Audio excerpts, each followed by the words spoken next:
kwethu ngiwabingelele lama communicators ngoba uma bakhuluma la namuhla abomsuthu comrade Fish bayakhohlwa ukukhuluma ukuthi even the budget that they are boasting in this provincial government, it is masterminded by myself in this province. I-communicator nje angeke ikhulume ingakhulumi ngami as a leader of a government business. Ngisho uJoe lo esizokhuluma ngaye namuhla, lo Joe okhulu esizohlangana naye namuhla, uJoe ungazi in and out, ngimazi in and out. Uthe abo program director unkuna uchief director wathi kimi babshongwe sikunika isikhathi esingakanani ukuzokhuluma ngoJoe. Ngiyazi uthi ubuza ukuthi sikunika isikhathi esingakanani ngoba uyazi ukuthi ngoJoe ngakhuluma kuze kushone lelanga kuphinde kuse futhi. I know Joe, ngazi Joe nomkakhe, ngazi Joe nabantu abakhe, ngazi Joe nale family through yena lo Joe, because uJoe bekayithanda ifamily yakhe, bekashare nami. Ngisho njengoba nikhuluma ukuthi ubuye eMozambique, eZimbabwe, ngiyazi mina ukuthi uJoe bekasebenza eZimbabwe nefamily yakhe. Yize ngisebenza ka-agriculture ngithi phezu komkhono omlimi bengihle ngimbona uJoe. So ngifuna ke namhlanje uma size la kule memorial service sikhululeke ningafaseki, nifaseke kakhulu. Ngifuna ukubingelela ke ne-union in the how, ngiyibingelele ne-pop crew, ngiyibingelele ne-SATAW. Uma athi ucomrade uBen ka-safety yi-pop crew nene-how kuphela, hayi kukhona bashiyile bozakwabo yi-SATAW. Manje ke ngifuna ukusho ke ngikhuluma ngalabo aba-progressive, laba abanye angeke ngikhulume ngabo ngoba ngiyi-leader ye-African National Congress.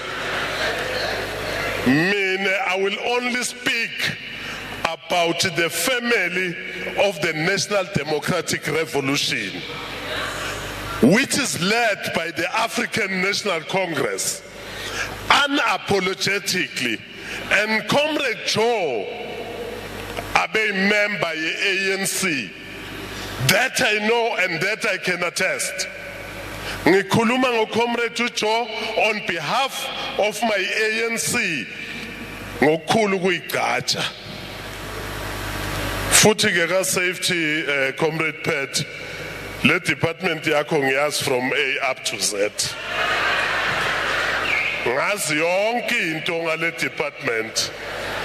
Uma nje kukhulunywa namuhla uZunkambule akhulunywa nge-the then transport department, ngimi lo under leadership ya Comrade DD, who was the premier of this province, engalanda i-community safety ngayiletha ngapha, yimi lo yalandwa yimi.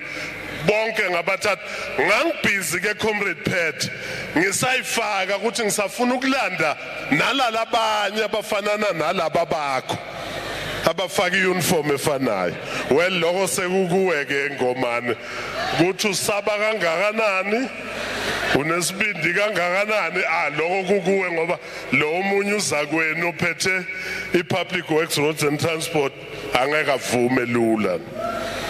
Well, sekukuwe ke lokho, bathi ke ngifuna ukukhuluma ngihlambulule ifamily ya Comrade Joe. Ngifuna ukukuhlambulula nkosikazi, ngifuna ukunihlambulula nabomama waJoe, ngifuna ukunihlambulula nonke nabantwana ukuthi it was difficult to believe ukuthi uJoe ushonile. Udadewenu unkosikazi makangifonela enzi inquiry ngami ukuthi ngempela uJoe ushonile na, already abomaluleka amaphoyisa besangifonela, abo provincial commissioner bese bangifonela, amanye ama-officials nama-journalists already bese bangifonela. Ngalile ukuthi iphume ngami le ndaba over the phone. ngesintu akwenziwa lokho ihanjiswa ngeprotocol yakhona le ndaba so salumukela ke nkosikazi kanye nabantwana ukuthi uJoe is no more uzwile nezwa futhi ukuthi abantu bakhuluma kanjani ngoJoe mina ke nginikezwe iANC ukuthi ngikhulume on behalf of the African National Congress and ngikhuluma ngale ANC or on behalf of the ANC lapho iANC i-challenged khona in the country. We are seriously challenged as the African National Congress. Ucomrade uJoe bekazi kahle bengishare naye mina ngeANC nama challenges eANC over and above le ndaba ye reporting ye communication ne journalism. Unqobile nje one of my young friend bekangitshela nje izolo ukuthi malume sibizana ngabo malume athi lo bhuti uJoe Mosmine ngimazela kakho estatus endlini bekaqinisile uJoe bekeza kami from time to time sizokhuluma share umuntu owangenza ngathanda lento ye communication ne journalism nganganisabi khoza nawe hlatshwayo as my journalist nama reporters maningibuza nguJoe owang equip owang prepare angenisabi namanje so ngifuna ke ukuthi sonke la sikhululeke akekho la kini ongasi product ye African National Congress ngimzwile uBhena khuluma abalabala athi asenzanga lokhu sikwenzile lokhu uBheni uyimember ye African National Congress wazi kahle ukuthi ANC have created platforms for him to raise those matters ngithi laba ngisho bafundisi bomanani bayazi ukuthi bashumayela nje ngithi as iANC esibanikeza iplatform yokushumayela uma ukhuluma ngephoyisa ukhuluma ngoprovincial commissioner amnyama ngumuntu omnyama ngithi laba as iANC esenze ukuthi abe ngicommissioner bawungeke uzube nguye ucommissioner ngesikhathi sabelungu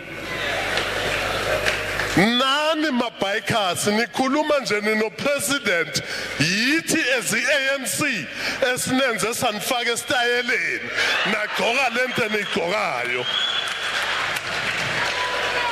uma ngabe uthi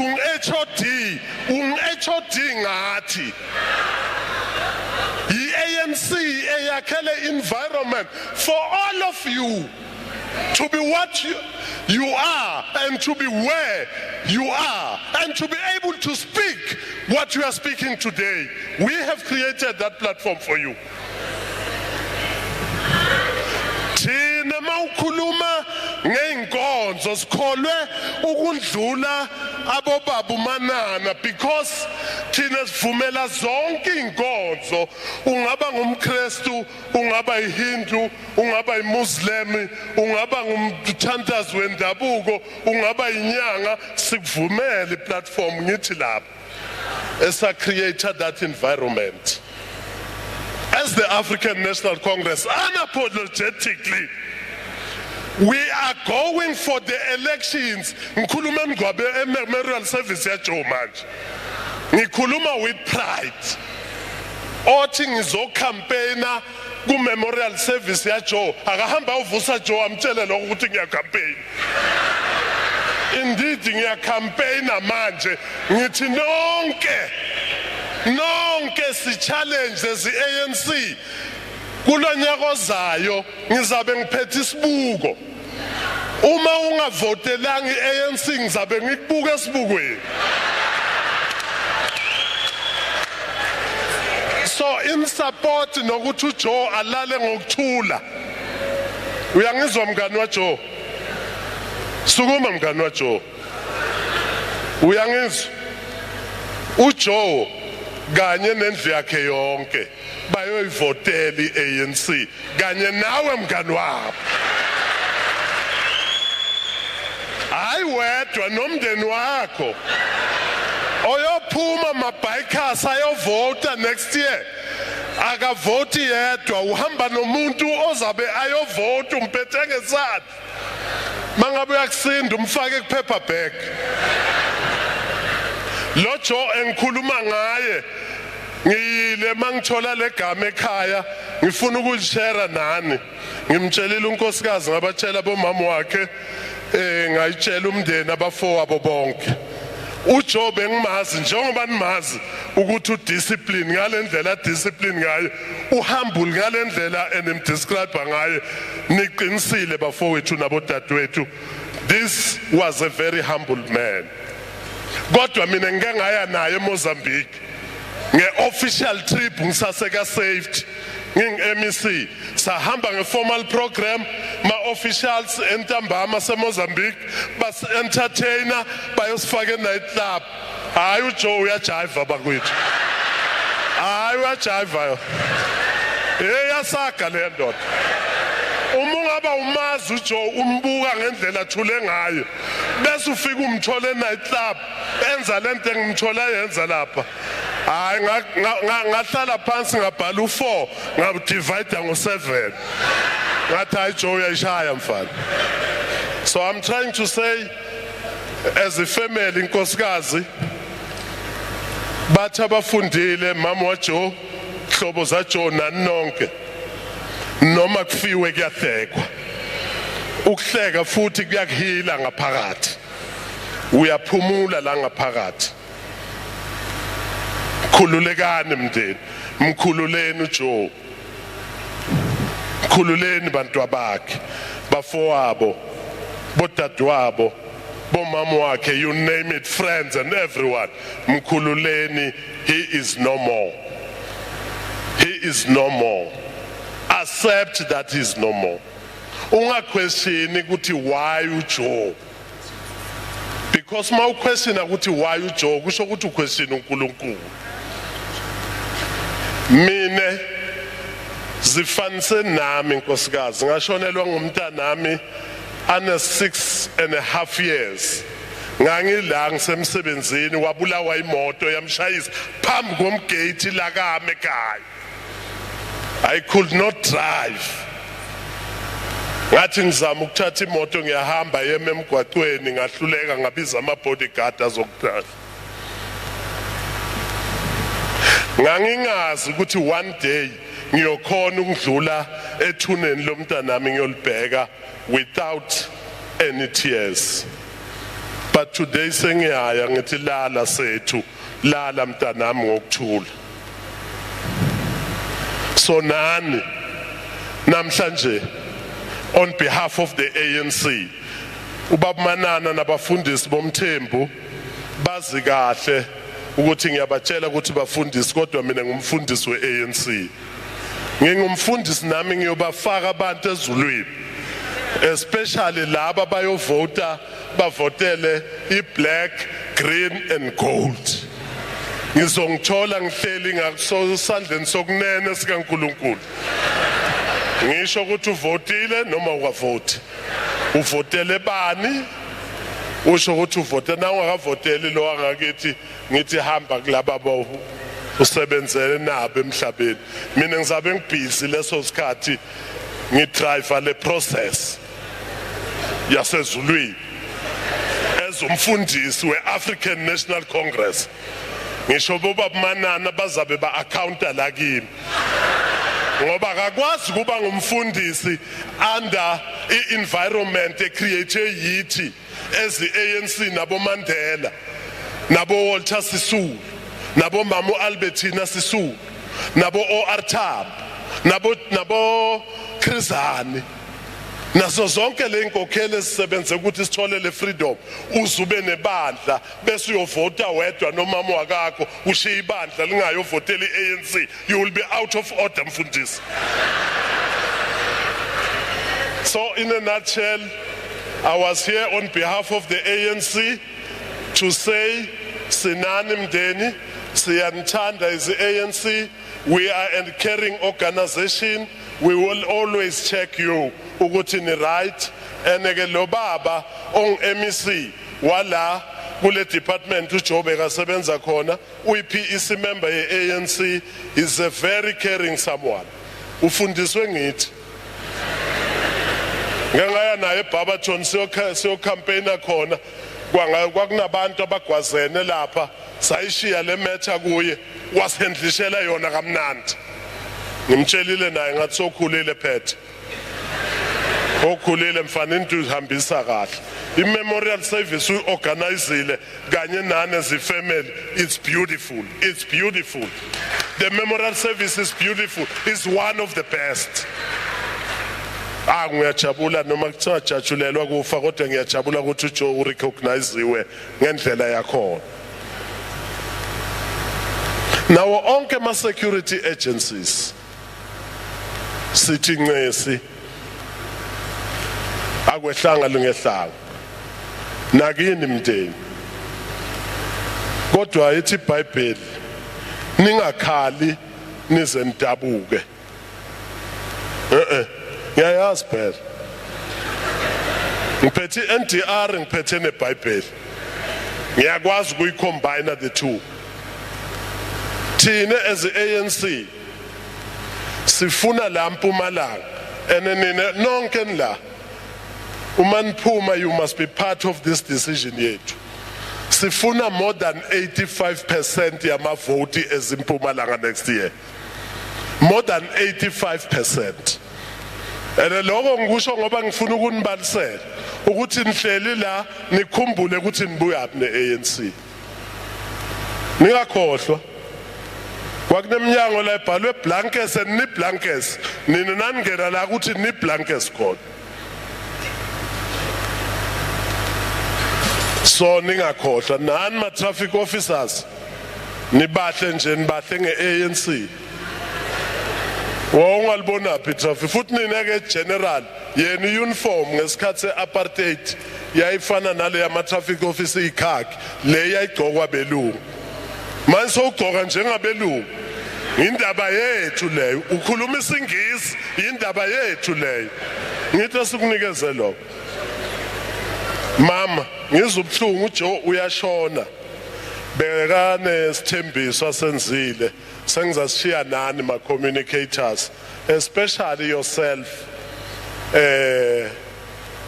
Kambuli uJoe bano baba lo CFO ya be CFO lapha ka safety kanje ngibani CFO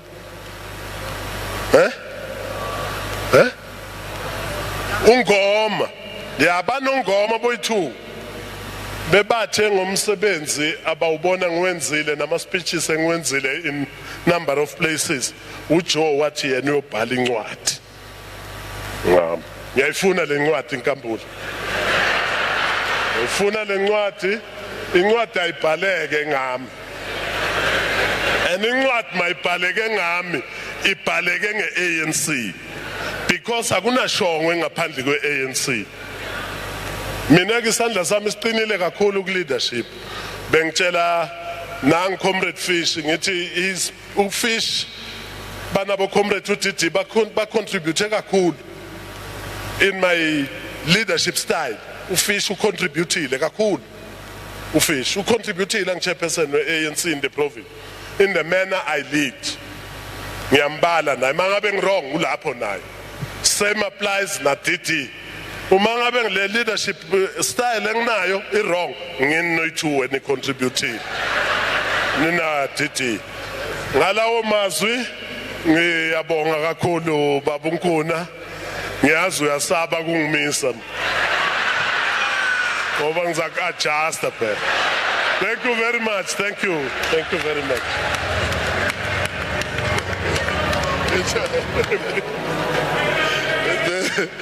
Yeah. Sisabala zelele swela pa. Sisabala zelele. Sisabala zelele. Sisabala zelele. Sisabala zelele. Sisabala zelele. Sisabalazelelesi. Sisabalazelelesi. Sisabalazelelesi. Sisabalazelelesi. Sisabalazelelesi. Sisabalazelelesi. Sisabalazelelesi. Amandla. Thank you very much. Siyabonga Spikos. It's very difficult to adjust the program director because it's the one last standing. When I saw the past watch, and I can start with a platform you could adjust. No, thank you very much. Colleagues, we will move to my remarks by the MEC for Community Safety, Security and Licensing, Ubaba Ngomane. Emva kwalama remarks ngiyocela Iron Calf. Ngoba siyobe singena kuma offerings after logo Iron Calf afake ingoma lefishane. Thank you very much.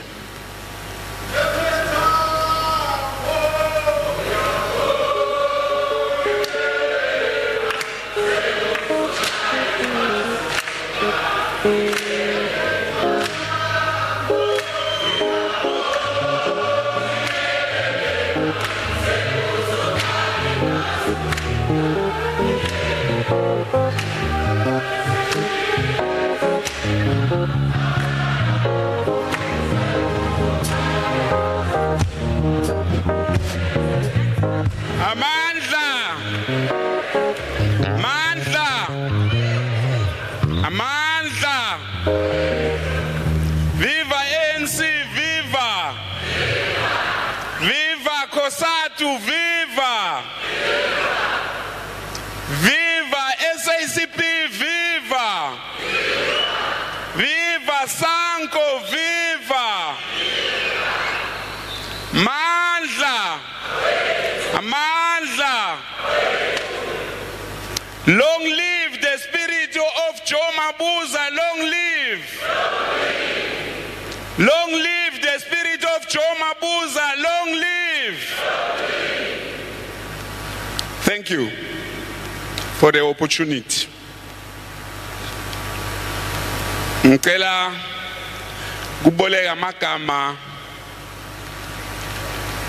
MEC Shongwe ngendlela anibingelele ngayo nonke ngihamba lapho sho angeke ngisababala ngendlela ababale ngayo nami ngithi ngisho lokho ngoba bathe mina ngenda ama remarks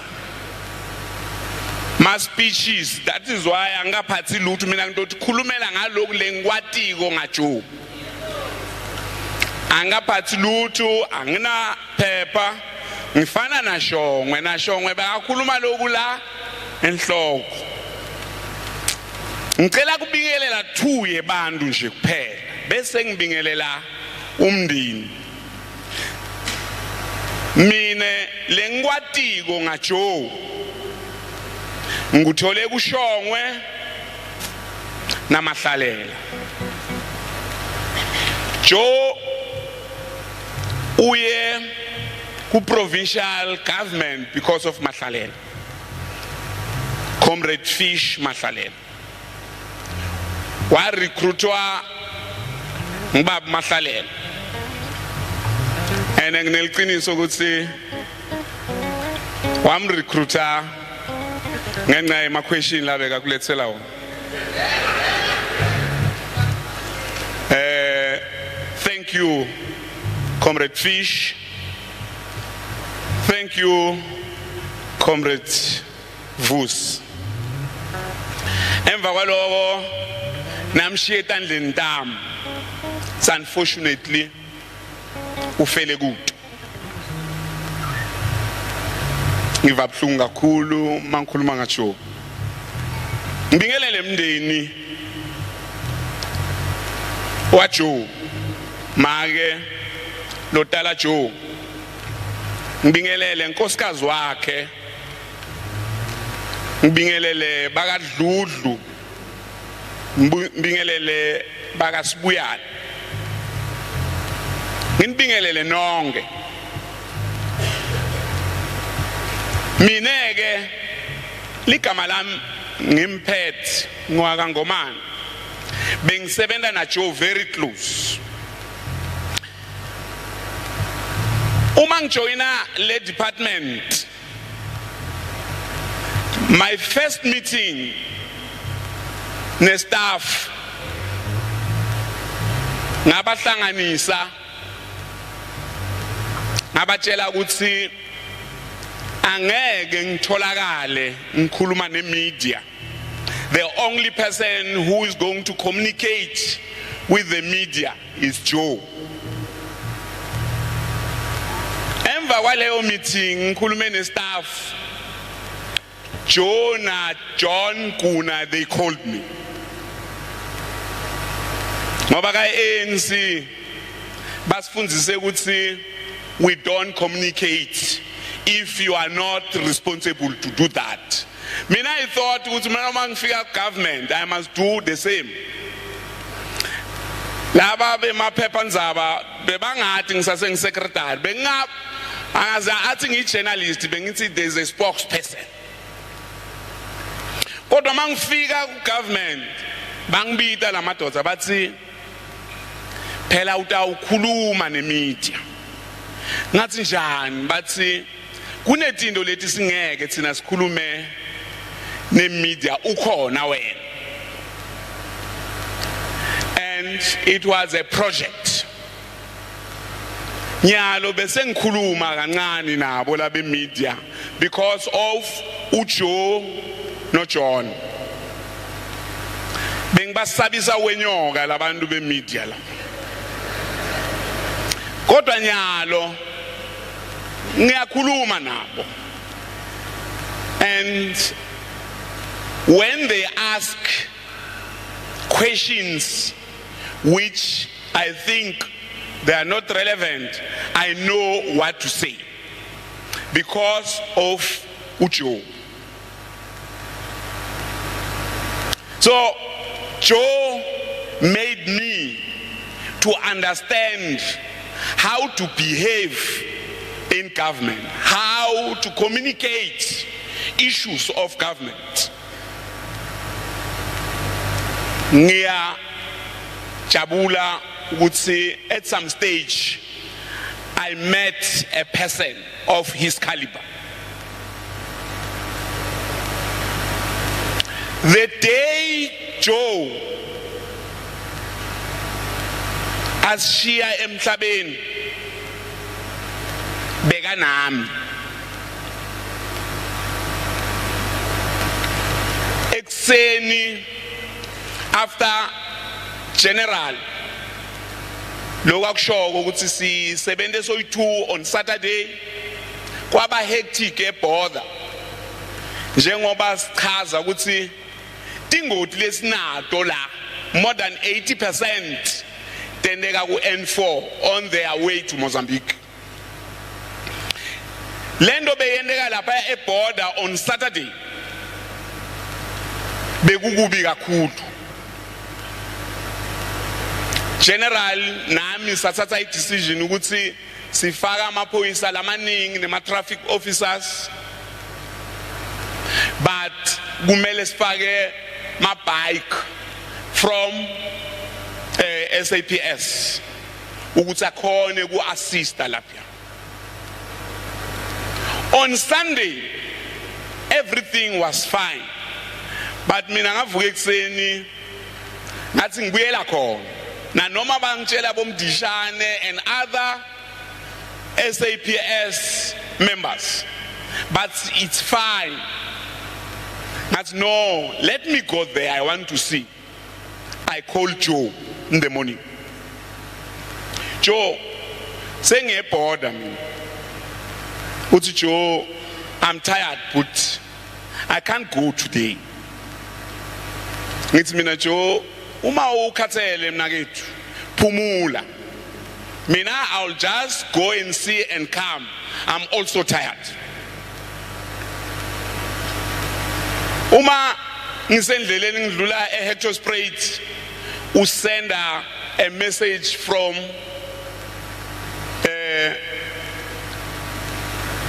a journalist at SABC. Let's see, in Auckland Park, they want to know what is happening after the incident of yesterday. But now crosser no 1 o'clock. Ngithi mina Joe manje ngibani ukuthumela lento le uyasho ukuthi ngibani.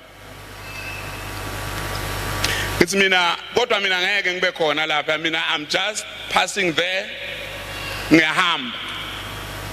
Uthi yena no sengidoya because of this message.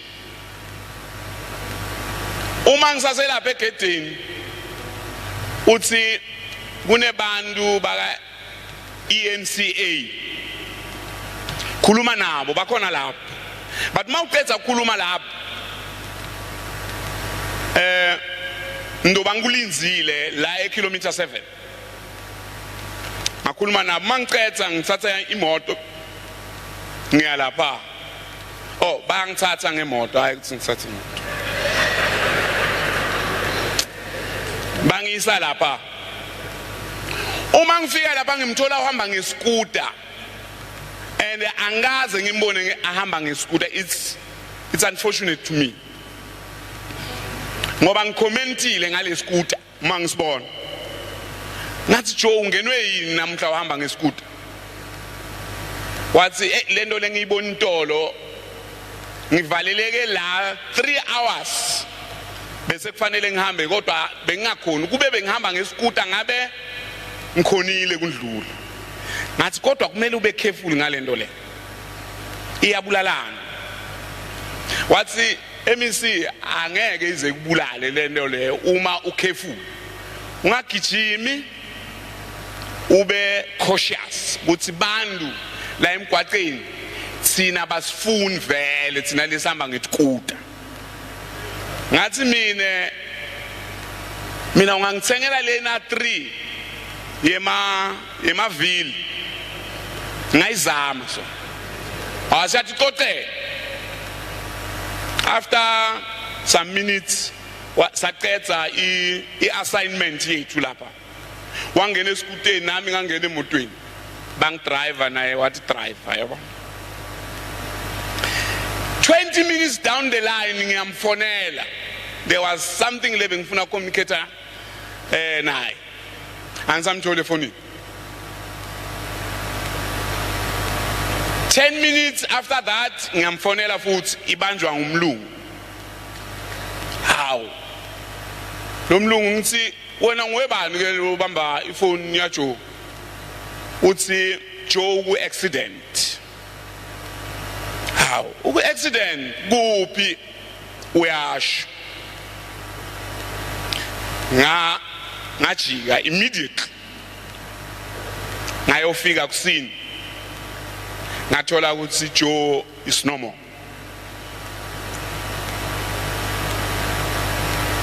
nema colleagues lamaningi I don't know ukuthi kwende njani majority even the HOD bese kayivile bekakhona John bekalapha sonke sikhonile kufika la aphelele khona Joe uma ngisafika the first thing lengikhumbulile ukuthi ngendlela labantu bema social media bangayo kungendeka ifamily seyithole this information ku social media nafonela unkosikazi wakhe I phoned the wife mina ngamthola fortunately akazange be difficult to us ngathi kune accident le involve Joe ngicela uye ekhaya ene bese ngisendleleni nami ngiye ekhaya mangifika ekhaya ngamthola I suspect ukuthi Joe uku accident but still alive ngafika ngamtshela ukuthi angizange ngifune kumjikajikisa ngoba ngifune ukuthi indlule lena. Ngafika ngamtshela ukuthi Joe is no more, ungene ku accident. Kube buhlungu kakhulu ngoba nebantwana bebalapho make bekakhona. Wathi emva kwesikhathi wathi ngomana ngicela ukuthi lenzaba baka Mabuza bangayitholi ku social media. Ngathi mina kodwa ngeke ngiyicontrol. But wathi ngicela ukuthi kutholakale umfana wakhe ifirstborn yakhe.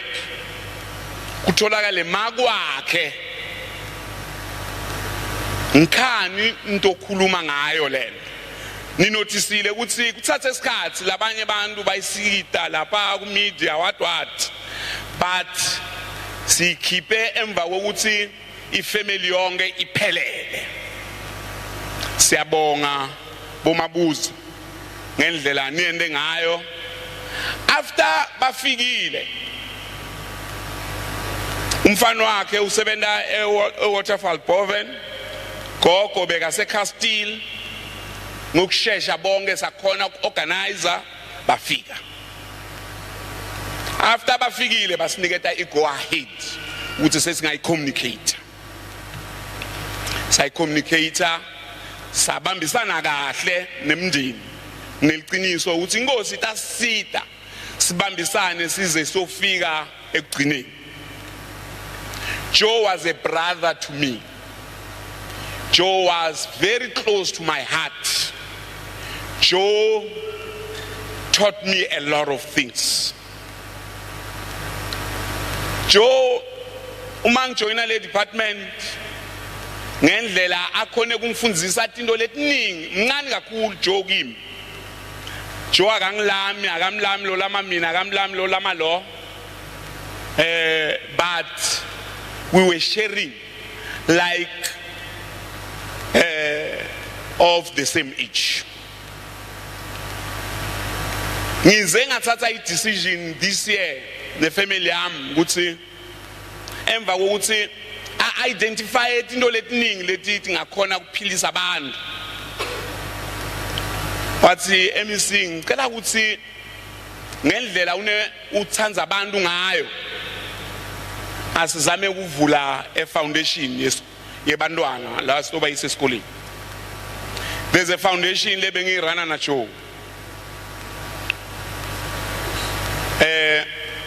And at that particular foundation sathatha i-decision ukuthi sonke lesivulele i-foundation uma kungendeka munye wethu ashone bantwana bethu sitabafundzisa ngale foundation.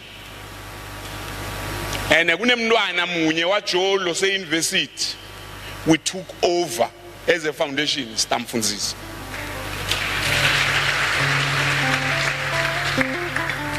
Leyo I see initiative yami i-initiative ya Joe nema colleagues le sisebenta nabo sina Joe, and Joe was one of the founder. Noma ibitwa ngeligama lami but umqondo uqhamuke kuJoe. Basitshelile ukuthi Nthabiseni is doing law, second year at varsity. Next year it will be the responsibility of this foundation to take Nthabiseni up until she completes her studies work. Joe uma kuqala ama-holiday as a family sithathe responsibility ukuthi sifuna kumsurpriser nankosikazi wami. Sathi Joe sifuna ukuthi mhla ka7 you must go to holiday, but ngeke sikutshele ukuthi sikubhukele kuphi up until kusala 2 days. We booked this family at Joe at Victoria Falls ngithi lesimbhukele because we wanted ukuthi abe ready for umsebenzi.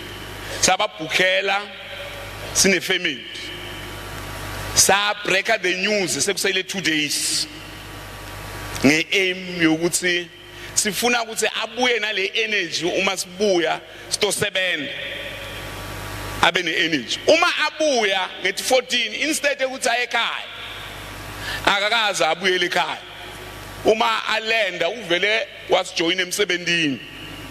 And lesikhathi ase eVictoria Falls bekangaphumuli, beka communicate nami ngithi mina kanzi i-aim yokuyophumula jo yini ngoba umsebenzi uwenda ukhona le.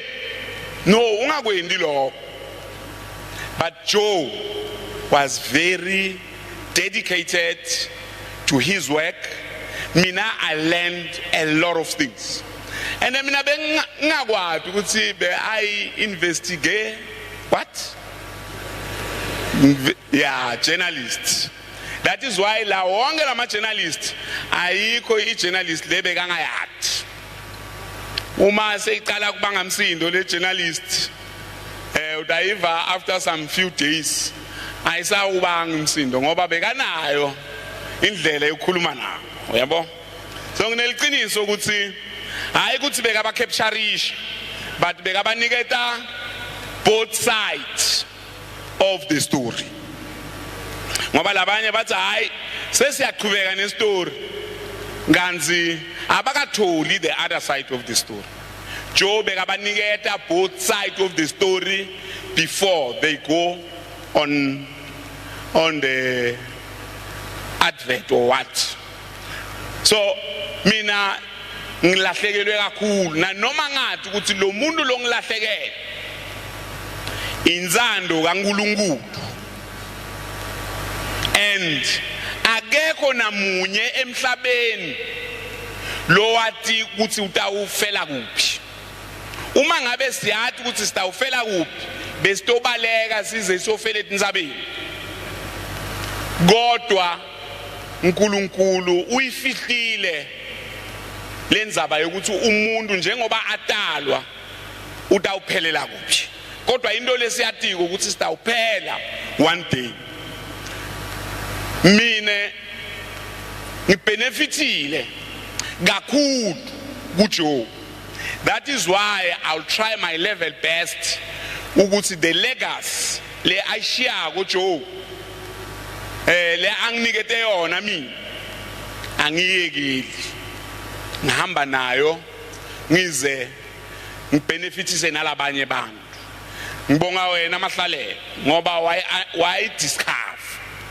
Ngibonga wena Sho why nurturisha ngayithola isasekhona ngoba labanye italent ngisho noma ikhona bayayibulala, but nine nanginiketa yona isase healthy yangisida.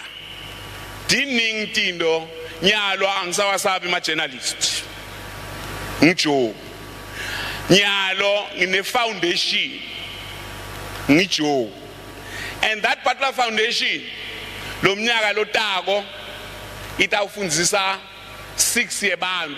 Akusikuningi lokho. Uma itofundzisa 6 yebantu ibhadale close to 100,000. Mina ngicabanga ukuthi uningi ngoba bakhona abantu angithi uqala kancane bese sitawufundzisa 5 yebantu but edenta biseng sitawufundzisa 6 yebantu. And ngineliqiniso ukuthi akusikuncane lokho. Siyabonga ukuthi empilweni yami nilethe Joe, and Joe wangisita wangikhomba indlela, wangenda ngaba ne foundation, wangenda angasasabi ma journalist. Lastly, ne how Pope Crow Hilele Satao, you still my comrades. You still my comrades. I will always be there for you, regardless ukuthi somewhere somehow uthole ukuthi asivumelana, Ukungavumelani akusho kulwa. Ukuthi asiboni ngasolinye kukhona lenicabanga ukuthi singakwenda so mina ngicabanga ukuthi singakwenda so. But ngicabanga ukuthi in respect of uJoe singabhageni la sikhulume ngezinto lethi singakhona ukukhuluma ngathi in our boardroom. I will always mina ayikho na union lenge ngayijoina empilweni yami, and I will forever recognize my union ngoba ngiyo lengifundzise ukuthi ilabor inja it's nehaw. But I urge my comrades ukuthi lesinye isikhathi tindo leti ngenda ukuthi size siphendulane khona la atsikahle ukuthi letha la, but I will always love you. Anginalo lelinye likhaya ku-union, and at the day ngifa mina nami I would love the only union lenge ngayijoyina empilweni yami kube ngiyo inehaw. I'm happy to see Nehaw speaking on behalf of my comrades, but angifisi ukuthi kubukeke ngathi siyabhagina khona la, but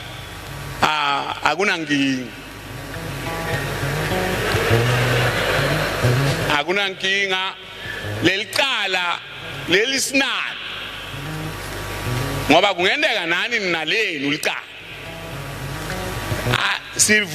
Asivumelaneni ukuthi sitalungisa, but singalungisi la ngoba la stele to respect our comrades, and tinkinga tethu ngeke tiphele ngokuthi sitomemeta la. Ngiyabonga, ngisanitsandza kakhulu Nehaw, ngisanitsandza kakhulu Khosatu, you are still my comrade. Mandla. Thank you.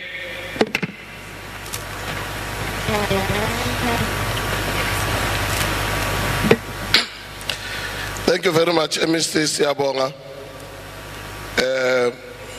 Ngitsandzela amagama akho lathi labanye noma likhona lithalenta bayalibulala.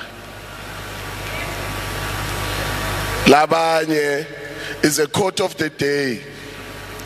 Labanye noma likhona lithalenta bayalibulala. Manje wena ubonga mahlalela nashongo ngokuthi leli talenta kunekuthi balibulale balinetharile.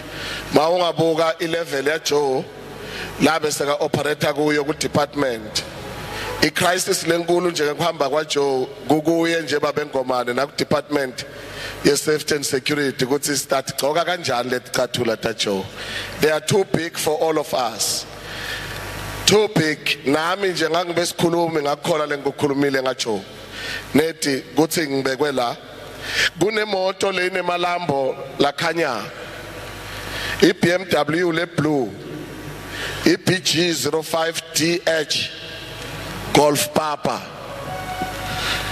Ngicele babe Iron Calf kuthi while sisathatha offering bengicela ukuthi lama ashas la phethe teacher asahlabela babe Iron Calf nizulazule nale teacher nihamba hambe sikhone ukuthi simane sishiyeni likhandlela ngesintu, sishiya likhandlela ekhaya. Ngiyacela ukuthi basukume, ngifuna kubabona ngathi ukuthi bayakuphi ngidokhola kuba monitor lama ashas.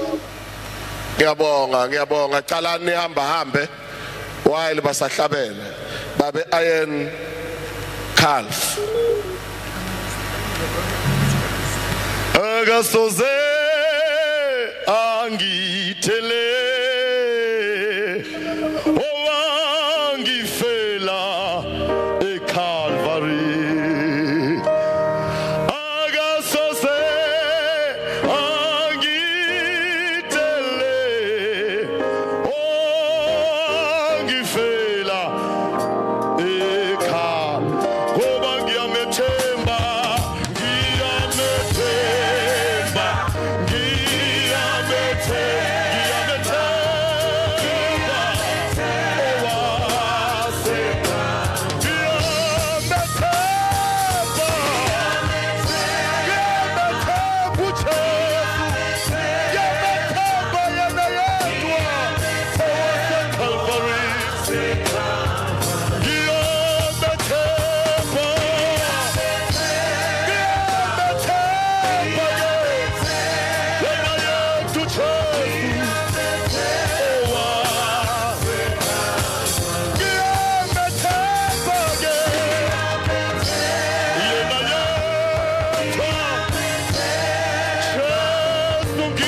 Thank you very much.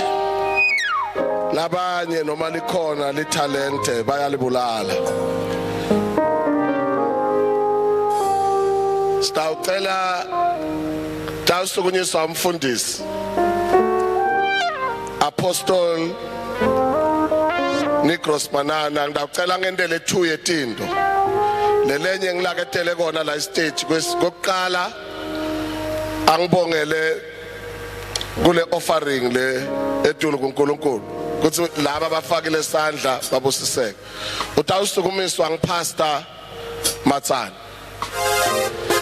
Tawushaya ingoma Pastor Matsane siyosukuma sonke sisukumise inceke yenkosi kuze lamhla simukelise tibusiso. Siyathemba nawe mfundisi uNkulunkulu ukunike amandla Pastor Matsane sukumisa Apostle Nikros Manana. Baba siyabonga mnikelo lovela tukabantwana bakho busisa ngilona loyo egameni lika Jesu. Amen. Cela sime ngetinyawo. Nkosi sidla ngene kuyo yindlu yakho yiza sesingena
That is, of course, the memorial service there being held out in Mpumalanga for the spokesperson there for community safety, security and liaison there, Joseph Mabuza. Of course, that was underway in Mbombela.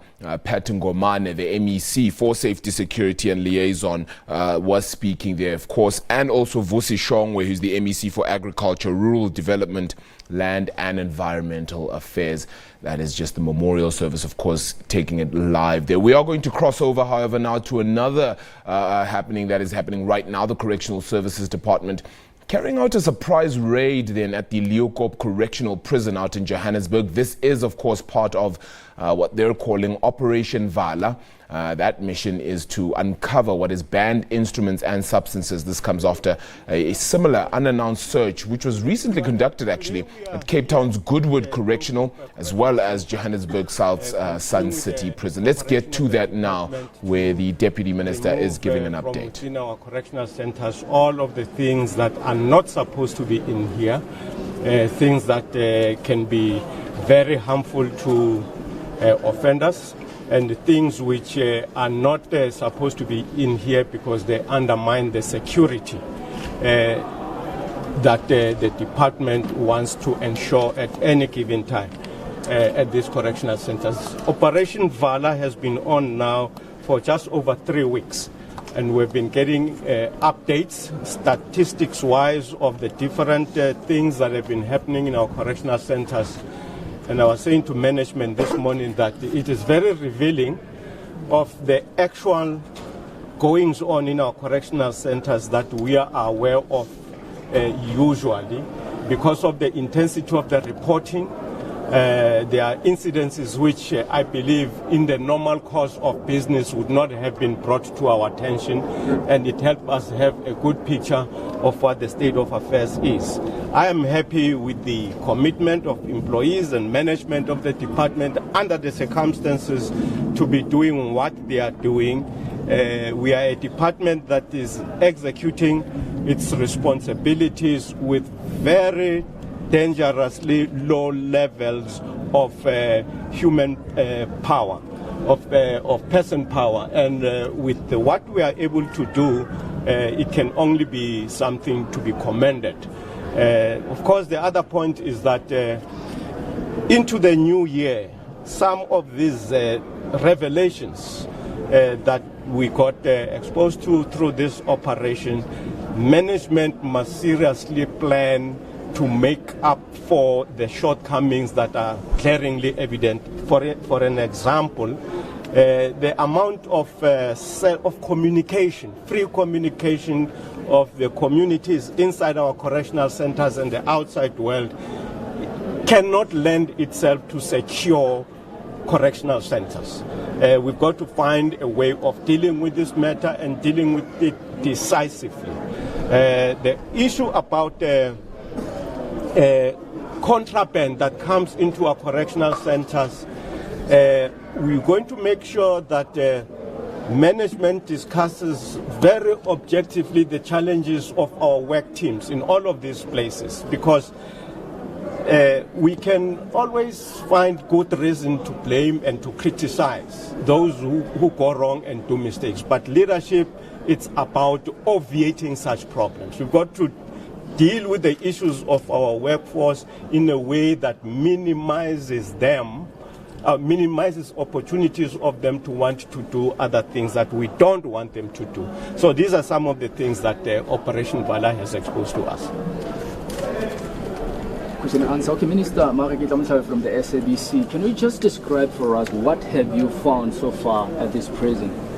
As you can see, very strikingly here, the amount of Dacha business here, the market is very, active.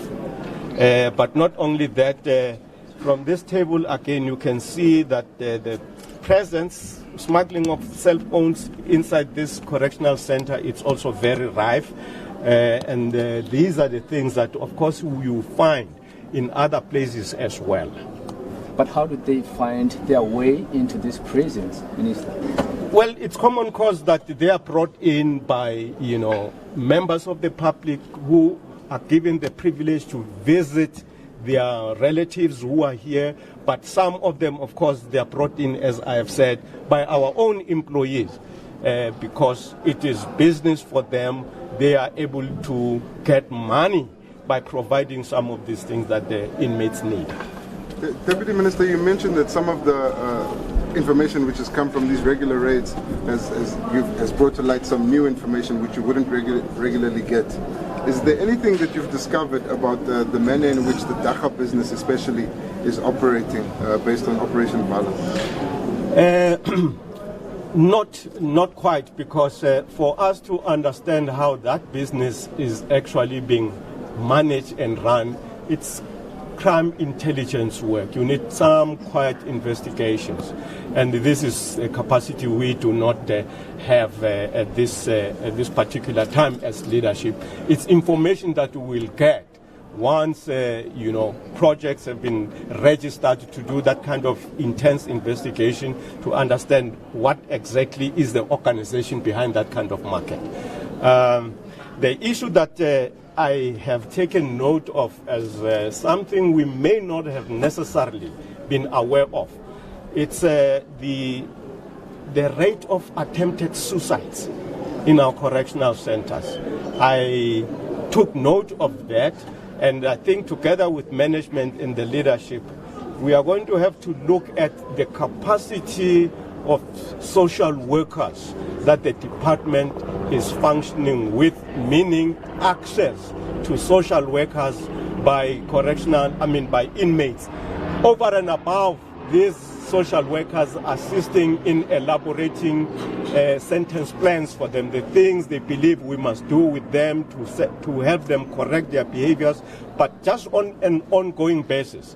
The different moods and moments that they encounter that may depress them to a point where some of them attempt to commit What is the suicide.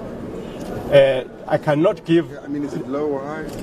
For me, and it's a personal observation, I was not aware that it is that. For instance, over the last 3 weeks since we started with Operation Vala, there were 16 attempted suicides. But of course, we are talking 16 attempted suicides in a community that is in 243 centers, 243 prisons.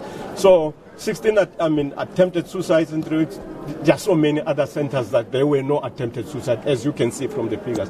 But for me, even that, it's something that we should try and look into. Last one from me, Deputy Minister. These cell phones that are here, on the outside, it's commonly speculated that inmates are giving instructions to their gang members on the outside to either commit crimes or go attack either gang members. So what happens with these cell phones? Are you going to give them to police to check whether they've been used in those kind of things? Is there any, does the correctional services come into that at all? No, that's true.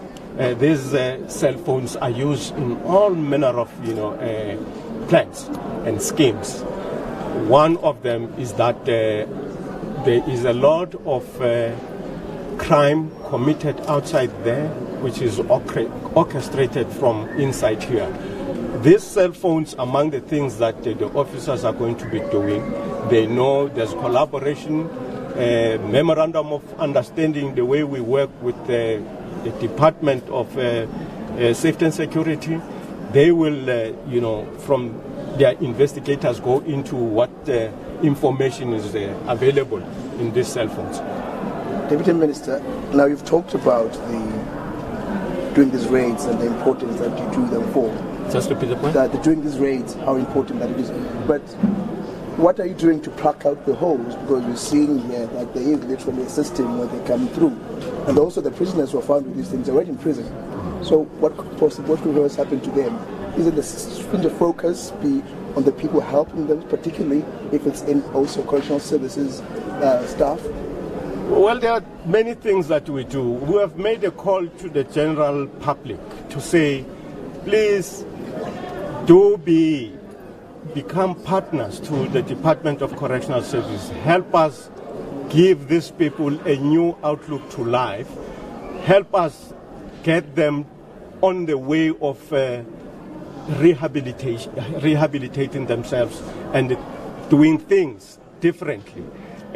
Those who are bringing in contrabands, those who are involved in planning crime with them, they are not assisting us. But that's a societal problem. It's not a battle we can win alone as a department. There are, of course, many things that we do. This activity, you must appreciate the fact that it's possible because of the certain tactics that are presently being used. When you get to be aware and exposed to those tactics and close them down, they will always creatively come up with other ways of achieving the very same objective. So it's an ongoing battle. It's an ongoing battle. These are humans. As I've said, the human spirit is irrepressible. Anyone put against a wall will find a way of surviving and making life comfortable for themselves. So the battle is an ongoing one of the department getting on top of its game as far as these shenanigans are concerned. Is it a battle you're winning, Minister, or is it a battle you're just putting a plaster on, hoping that next time it doesn't come through? Because if that happens, you'll get another wound somewhere else. No, it's a battle that we are winning. It's a battle that we are winning in the sense that, you see, the department itself has a system. These things that are here are not going to go unpunished. They may not, some of these activities end up in court as criminal activities, but departmentally there are measures that are going to be taken against those who have been found doing these things, and it affects the grading, their grading as far as privileges that they are entitled to. And the withdrawal of privileges being declassified. You only need to be inside there and experience it for you to appreciate how effective that practice is. That's my final point, Deputy Minister. Then, have you, throughout this raid, been doing? Because I believe it's been a couple of years that you've been doing Operation Vala. Have you found any people inside disciplinary hearings against them that have been assisting or have been involved with this kind of? You mean serial offenders? No, I mean not one. One on staff and then one on departmental staff. Okay. Have you identified some of them? Has there been disciplinary processes? Yes. People been fired, charged? Yes, we have many times. And the last time I gave, the stats that in this financial year, about 192 members of this department were dismissed, and I gave the stats of those who were suspended. There are no incidences that we become aware of that management keeps a blind eye on. We are very rigorous when it comes to that. Thank you. Thank you very much. Deputy Minister, we've also discovered during the raid that one of the inmates was found knitting. Amongst the clothes that he was knitting, it was correctional services officials' uniforms. Yeah. So now that has been established, what's going to happen? That, of course, was something which everyone, I looked around, management's eyes were popping. They could not understand why would that uniform have been inside there. I would imagine it's one of the things that they are interested, management here of this unit are interested to establish immediately what actually is behind that. Okay, thank you very much, guys. Thank you. Thanks.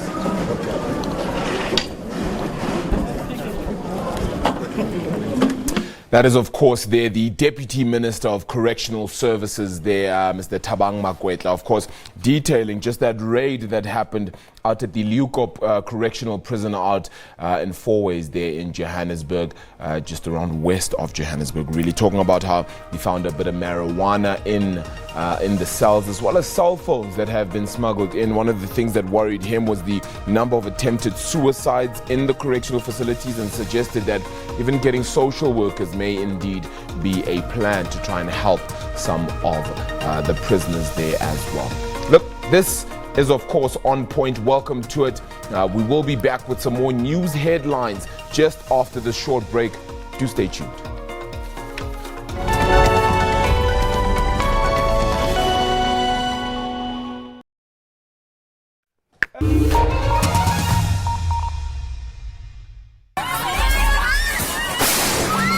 Buildings, submerged homes and devastated families. Biggest earthquake in here. Their homes and buildings moved like boats. Big shake, and I ran as fast as I can.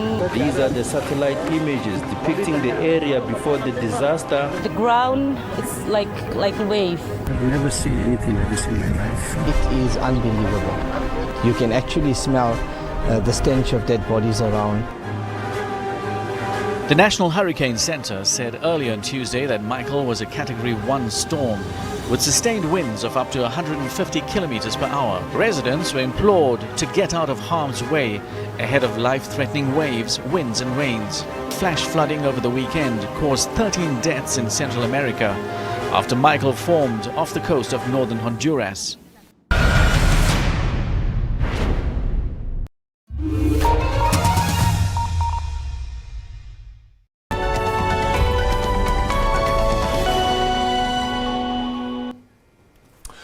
Well, the second annual Xhosa Festival, which is a cultural event aimed at promoting Xhosa tradition, is underway at the Enqandu Great Place in Willowmore in the Eastern Cape. The event will be attended by Cooperative Governance and Traditional Affairs Minister Dr. Zweli Mkhize. The festival is, of course, hosted by His Majesty Kumkani Mpendulo Zwelonke Zikawu of AmaXhosa and the Xhosa Kingdom. It's an educational family event which is planned to educate Xhosa culture lovers with traditional performances, as well as to disseminate festive season messages. We do cross over to our reporter now, Zimkita Manqinana, for an update. Zimkita, it seems like you're having more fun than working out there. Well, a lot of people that are here today are having a lot of fun because a number of tribes here in the Eastern Cape have come together to be lectured a bit and also to have some entertainment in the name of Amaxhosa. And this is the second annual event where mothers are taught about their role, how to be a perfect Xhosa woman. They are also taught about which things should they respect in society. Also, young people are told about how they should, what they should do growing up, and we also know the well-renowned initiation practice that is also practiced by Amaxhosa. It's one of those things that they get educated about here. But besides the serious stuff, there's going to be a lot of entertainment by different traditional groups, trying to take young people away from the modern and sophisticated life to an ordinary traditional life. Another aspect that is going to be very much talked about here is that within Amaxhosa there are different kings, like the king of Amampondo, the nation of Amabhaca. There's also Amahlubi. All of these people speak isiXhosa, however they have different traditions and customs. So they are all here today under one roof to be told about their roles and how they can participate to make South Africa a better nation. Yeah, I suppose the question becomes then how, considering that this is the second time that this festival is being held, and clearly the message was heard from last year and disseminating into this year, and it's more than just about music, right? It's about making sure that people are safe, understanding their role within the culture of Amaxhosa, and continuing to educate the entire, perhaps even the entire province as much as possible as people go along their routes as well this festive season. Well, the musical part is just a way of entertaining young people for them to come here. Otherwise, the most crucial part of this carnival is the educational part. Young people these days are seen using drugs, abusing alcohol, and not going to school. When they are here, they are reminded about those important things that they need to take into consideration as they grow to become adults and as they become the heads of their families. When they are here, they are also people who motivate them, who tell them that being from a poor background doesn't determine your future. So this is where they get motivated. There are people who also grew up in the rural areas, who had nothing, who were from poverty-stricken families, who had to walk to school without wearing shoes, who had no school uniform. But today, those people are doctors, they are nurses, they are leaders of society. All those people, they come from the Xhosa nation. They are here to motivate young people and encourage them that your background is not your ultimate destination. You must commit yourself to bettering yourself to be the better person that you want to be tomorrow. But when we come back to you later, we will be speaking to some of those people who are actually speaking to these young people before the entertainment took place. As you can hear Arabile behind me, the music is on and people are dancing behind us. But when we come back, we will be bringing you some of those people who are giving the lecture to the young people here. Zimkita Mangunana, thank you so much for that report as well out there. Of course, at that music festival, we'll continue to join you a little bit later on there. As you noted, of course, a really, really significant and important one when it comes to how things are going on that front. Let's quickly just check in on how the markets are performing, of course. And it has been a topsy-turvy year all across the board, and things have been quite difficult when one takes a look at how even the Asian markets are faring. Japanese shares themselves have struggled and surged nearly 4%, however, this morning. So it is a pretty good one when one considers that the year hasn't been that great, and most markets across the globe have been in negative territory. So today, however, seeing a much better day across the board. Investors heartened as well by what happened out in Wall Street. It was a good day there, the best performance in 9 years after the White House had said that Fed Chair Jerome Powell would not then be fired. So clearly there is that independence when it comes to Jerome Powell's job as the chair of the Federal Reserve, or as we would know it, the governor of the Reserve Bank out, of course, in the United States. Now, Asian markets did follow Tokyo's lead, with most showing gains, giving some welcome relief from a lingering market global shutdown and turn down as well. After morning gains all around, Tokyo did manage, however, to build on those gains, with the only gainer being the Nikkei, which gained around 4%, as I said, to 20,077 points. The Hang Seng dipped 0.3% to 25,570, and the Shanghai Composite slipping 0.6% to 2,483 points there.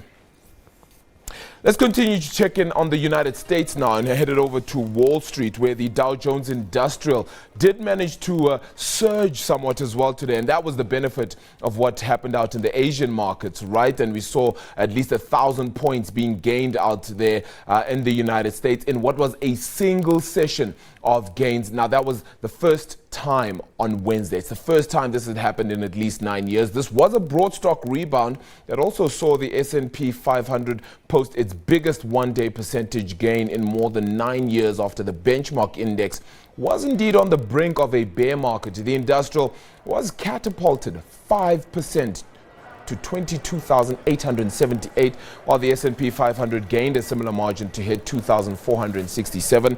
The Nasdaq Composite added 5.8% to sit at 6,554 points.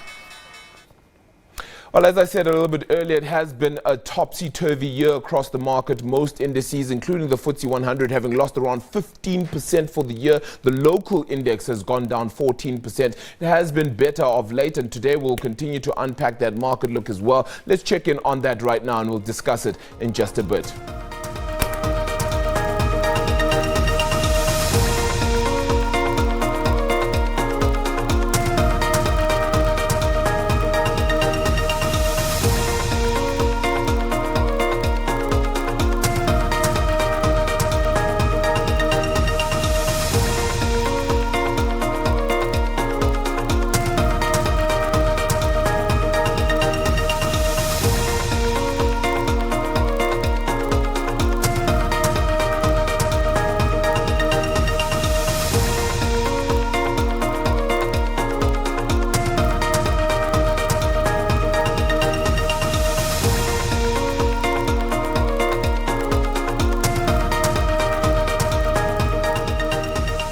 Well, a much better day across the market there when you take a look at the local indice, which has closed, of course, much earlier today.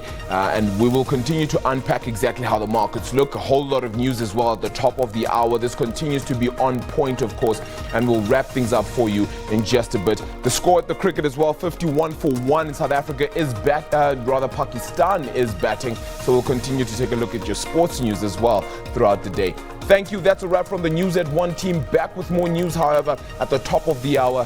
Goodbye for now.